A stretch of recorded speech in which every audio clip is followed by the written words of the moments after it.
am actually going to start recording this just as we go. And it looks like, yep, the recording's going. Okay.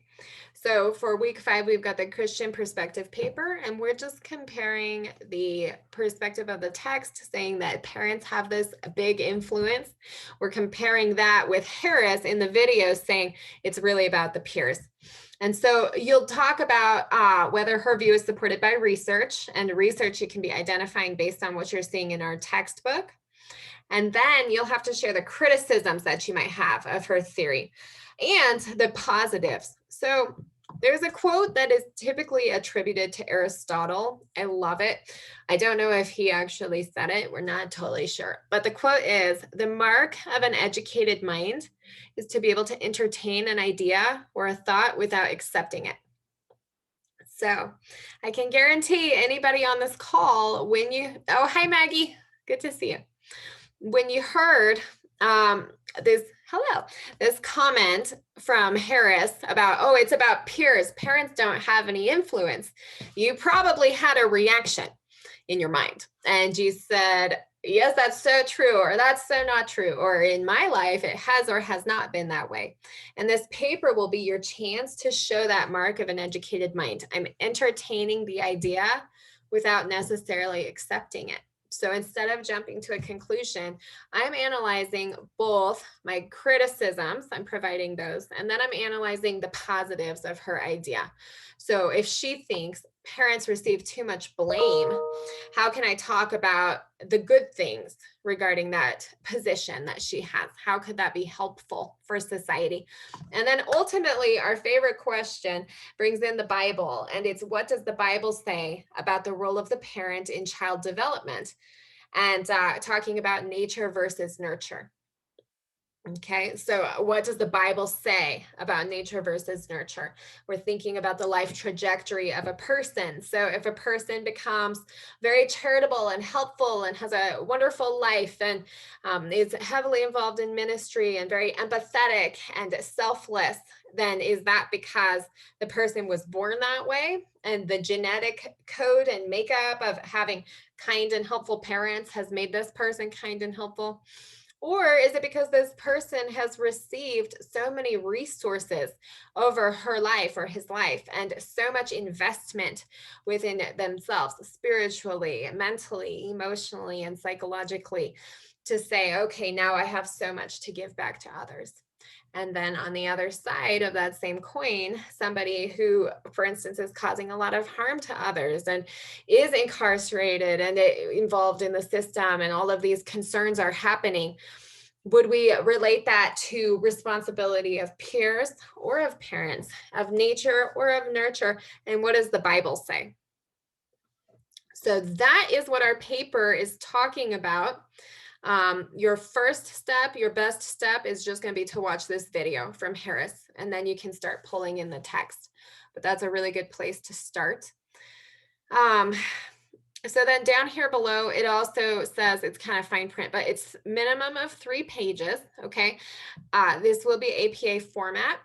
It does not count the cover page and the reference page. So it's 3 pages of the body of the paper, and you'll need at least 2 outside resources, and you'll be going by the rubric. And you all know how to access the rubric. I clicked on the assignment. Now I'm just going to say view rubric. So I'll be talking about all these different points. When you're writing this, you want to make sure that you're hitting on all of these. And that intro and conclusion, we want to pull in a really good thesis statement.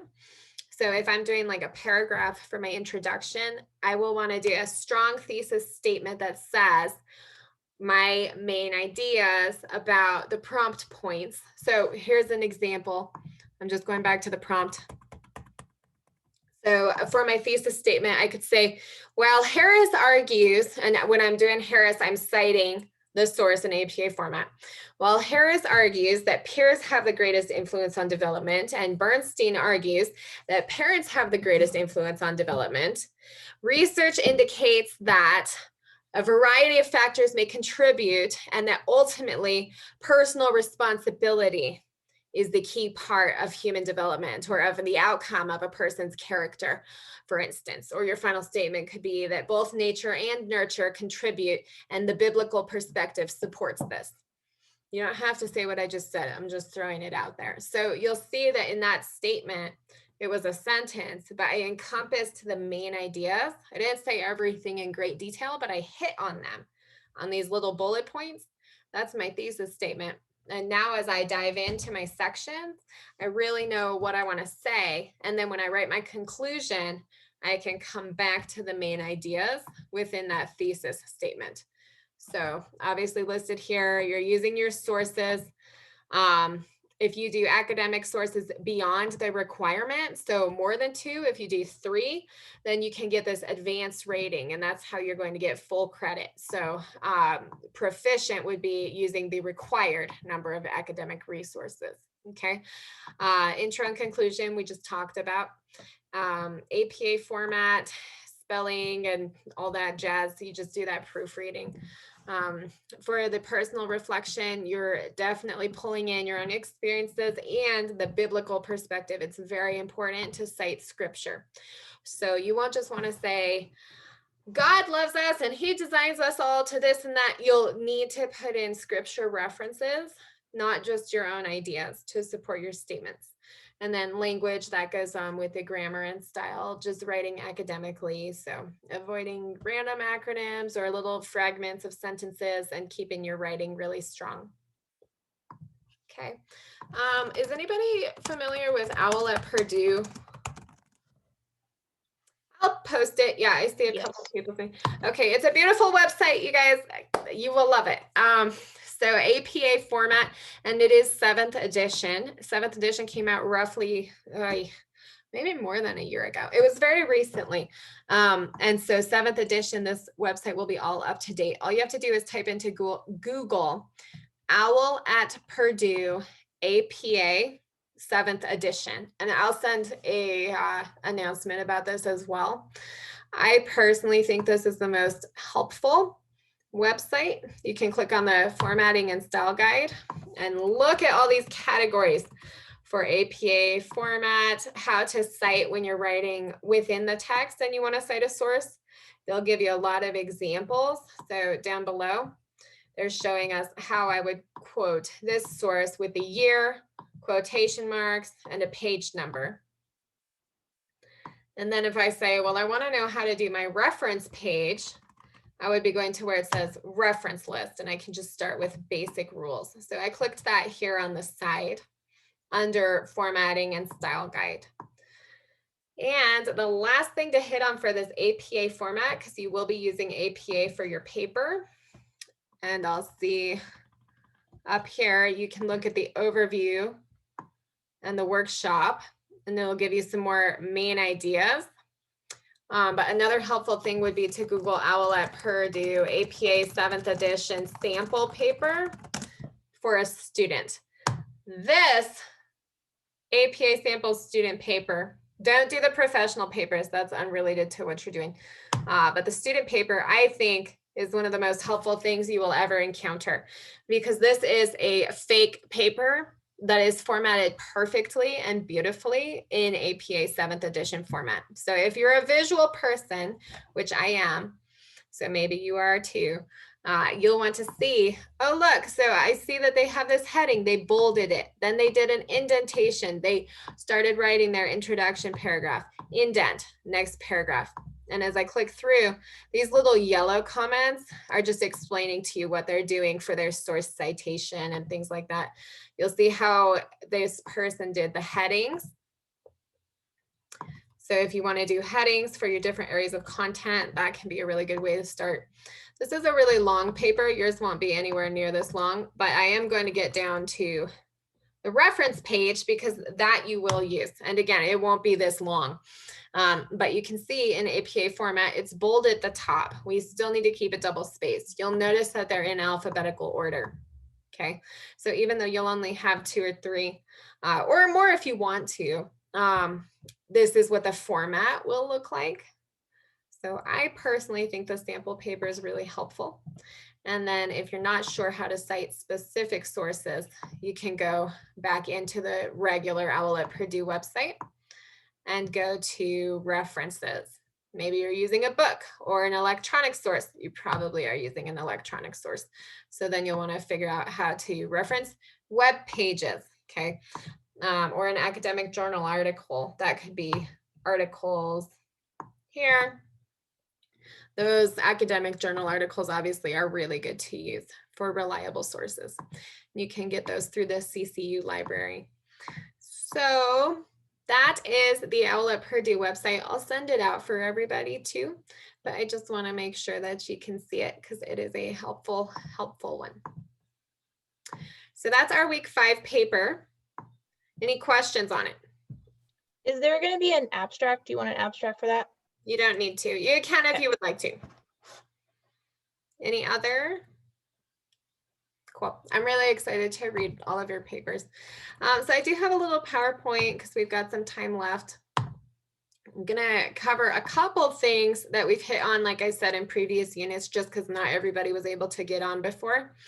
And then we'll get into theory, and in particular, Erik Erikson, because he is a pretty important person in theories of development. So can everybody see the PowerPoint? No. You can't? Okay. I'm glad you said that. Hold on. How about now? Still no? Yep, all yes? good. Okay. Yep. I'm like, what's wrong with it? Okay, that's good. Let's make sure. Looks like the recording's still working too. Okay, so we went over these a couple of weeks ago, but it's important that we keep them fresh in our minds because they will apply to what we're looking into this week as well. So when we're studying psychology, and a reminder up here, psychology defined here, it is the science that studies behavior and mental processes and seeks to apply that study in the service of human welfare. So we want to understand what we're doing and why we're doing it, what we're thinking and why we're thinking it. And then we want to use that knowledge to help other people. And there are lots of different areas of psychology, like we went through in earlier discussions. We've got positive psychology, and that's keeping things in that optimistic light, removing the negativity, thinking in a transformational way. We have cognitive psychology. So that's where we're really looking at the processes going on within the mind. If you're familiar with cognitive behavior therapy, CBT, that's using our thoughts and seeing how they influence our behavior and then how that will come out in our actions and in our well-being. So if my thought, if I'm a person who's dealing with an anxiety disorder and my thought is, I'm going to get sick and die, that's my cognition. So in CBT, that's my cognitive thought process. And then my behavior might be, let's say I'm a person with OCD. If my thought is that I'm going to get sick and die, my behavior might be to wash my hands all the time. And then the action or the problem with my well-being coming out of that would be that I'm getting dry, chapped hands and I'm having social issues because of this. And it's causing more anxiety for me. And it's a vicious cycle. And so CBT would tell me the cognitive thought-based approach is I'm going to change the way that I'm thinking. And they have worksheets and organizers about this. Cognitively, I want to tell myself I am safe and well. And I'm starting to adopt that thought process, or they might call it like a mantra. I'm meditating on this. I am safe and well. How will that come out in my behavior? CBT. B is behavior. I'm starting to reduce the compulsive hand washing. I'm starting to take risks in my life. I'm starting to get more socially involved. So by being conscious of my thoughts and changing them and focusing on a different thought and a new thought, my behavior is now changing. And ultimately, my well-being is increasing. So if we're thinking about what the brain is doing and what thoughts we're thinking, metacognition is the term meaning thinking about our thinking. If we're thinking what we're thinking, then that would be that cognitive approach. The biological component, obviously related to the physiological aspects of psychology and psychological functioning. So that might be looking into the hormonal component, genetic components, chemical components, lots of research going on about the brain and addiction, the brain and mental health, what kinds of activity we might be looking for, and how we can best treat it. So somebody coming from the biological approach would probably be looking into medication options, for instance, to support mental health. And that's more of that medical side of things. And then developmental psychology, which we will get into today as well, is looking at the lifespan for humans and what's affecting their development. So do you see the connections between the paper we're doing and the developmental psychology? Awesome. Yeah.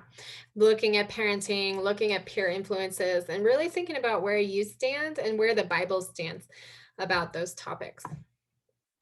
So just as we were talking about that biological approach, there is also the concept, the evolutionary approach. And like I said previously in a video session, not all of the concepts in psychology are going to be in direct alignment with the Bible and with the biblical perspective, but it's good for us to be aware of them anyway. So the evolutionary approach would be the concept that we do the things we do to try to survive. And that's that Darwin approach, the survival of the fittest. So, what motivates us? It's based upon trying to keep our species alive, is what somebody might say, who was coming from the evolutionary approach. How familiar, after doing some of the reading and also from your backgrounds, how familiar are all of you with the work of Freud? A little bit? I took a psychology class like 2 years ago. We talked about Okay. him a lot. So Yeah, he's something. So his work is referred to as the psychodynamic approach. And basically, he says a lot of kind of things that are pretty out there and are not necessarily accepted anymore today. But the main concept is that we have conflicts within ourselves and we're always trying to manage those. So we have our id, like our desires and drives. So that could be hunger, or maybe we're angry and we want to harm somebody. It's that impulsive component. And then the ego and the super ego. And those other components are within our minds and ourselves, trying to control the id and keep it from ruining us because we want to think that we're better than that, so to speak. He also looks into the subconscious and dreams. So as you keep reading and you're gathering some of that information, the subconscious being the thoughts or the feelings that we have that we're not fully aware of, that might come out in other ways. So have you ever said a word that you didn't mean to say and somebody said, oh, that was a Freudian slip? Okay, that's a phrase you might hear and then you'll know what it is.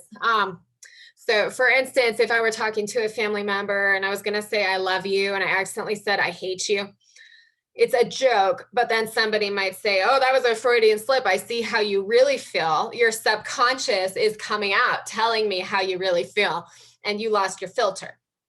And it's a phrase you'll hear. That's a Freudian slip. So that's something you'll see with that psychodynamic. And you can see with the years listed here, he's an older theorist. He has been passed away for a long time. So there's more modern approaches that has come after that. The behavioral approach, everything we do is based upon the reward that we get from it or the consequence that comes from it. So you think about Pavlov and the dogs, they're pairing the sound of the bell with the gathering of the food. And so then they're salivating when they hear the bell. So we think about our associations. Have you ever had a favorite song that you set as an alarm in the morning because you liked it so much and it ruined the song? Yeah, because then you start to associate that preferred song with waking up in the morning in the dark in the wee hours, which most of us don't really enjoy. So we become annoyed at the sound of our alarm clock, and that's an association. So that's that behavioral approach. The cognitive approach, as we just talked through, is about mental processes. And then the more humanistic approach, so that would be saying that our behavior is determined by what we choose. And some people really like that one. So kind of mull it over, think about it. Lots of these other approaches are saying to us that we don't have a whole lot of control over what we do, that it's all based upon some kind of subconscious thing, or it's based upon the reward that we're getting, or our biology and our chemistry. But this approach here would be focused on our own decisions, and it might be more aligned with that transformational psychology side of we are responsible, we're the masters of our destiny, basically. You guys are familiar with the biopsychosocial approach to well-being. We talked through it previously, and I know it's in your text as well, but I do like this visual. So some of those, this red or pink here, this biological component, looking at, for instance, disability. So if somebody has a certain thing going on with neurochemistry and that biology side, what's going on genetically, what is within the body, and that would be the nature, because we would be born with those aspects. But then that psychological is looking more at where does our self-esteem stand, or what is our personality, what's going on with our behavior. And the social side is looking at all of our social capital, as they might say, or social resources. What do we have access to, and what are we doing with it? Okay, so all of those playing together for that biopsychosocial approach, because you can see that they overlap and they all together influence our well-being. And you also probably have seen already in the text the work of Erickson, but as we're diving into development, I'm just going to bring this up because I know we only have a few minutes left and I want to be respectful of your time. But basically, Erik Erikson argued that for each phase of life, and I love his work because it goes all the way through the end of life and being elderly. Lots of developmental theorists just focus on childhood. So Erikson talked about each phase of our life, we're going to encounter a crisis, is what he would call it. So you can see each of these crisis periods listed out.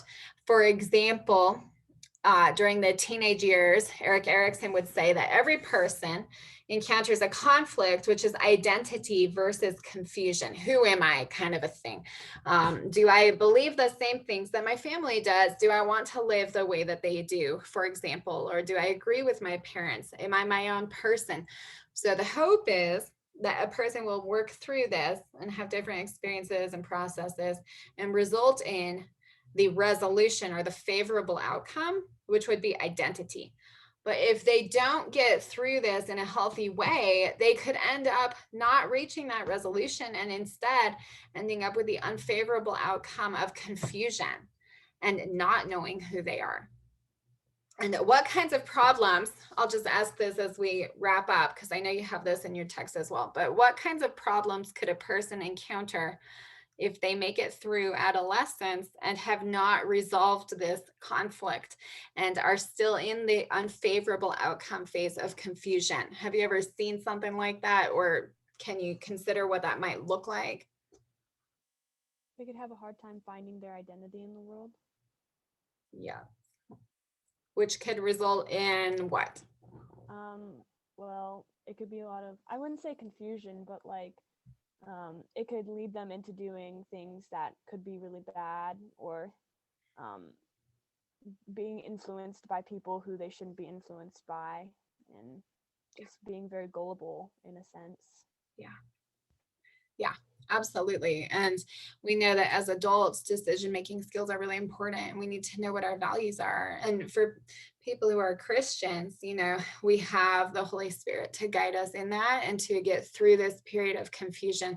This doesn't mean that a person has to be confused for 7 years as a teenager, but it means that for each person, we will come up against or encounter some of these feelings and thoughts and emotions, and that we need to be aware of them so that we can work through the crisis to the favorable outcome and use our social supports to make sure that we get to that solid identity. Okay, so that is the concept with Erikson's stages and crises or conflicts. So as you read about those, hopefully they'll feel a little more familiar. Any comments or questions before we wrap up and stop the recording? I have one question. So all that information you showed us about the points we need to go over and the video, that will that be offered to us? Because I mean, I looked at it on my phone, which will be different than my computer. But will that all come when you press start your first attempt? or will it like just be there?